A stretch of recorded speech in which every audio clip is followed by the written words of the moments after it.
بسم الله الرحمن الرحيم.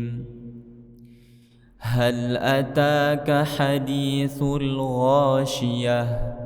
وجوه يومئذ خاشعة عاملة ناصبة تصلى نارا حامية تسقى من عين آنية ليس لهم طعام إلا من ضريع لا يسمن ولا يغني من جوع.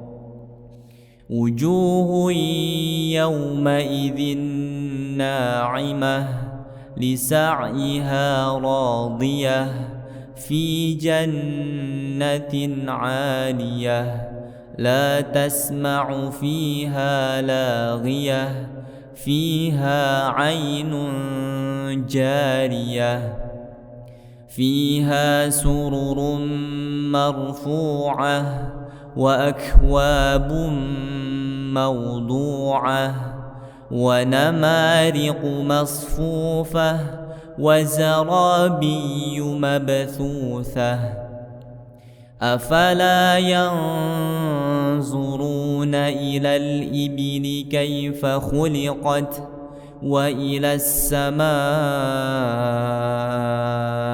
كيف رفعت وإلى الجبال كيف نصبت وإلى الأرض كيف سطحت فذكر إنما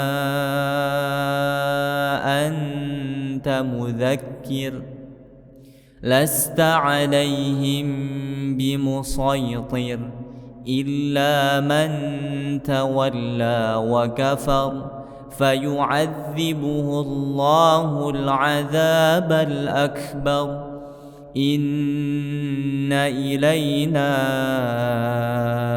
إيابهم ثم إن علينا حسابهم.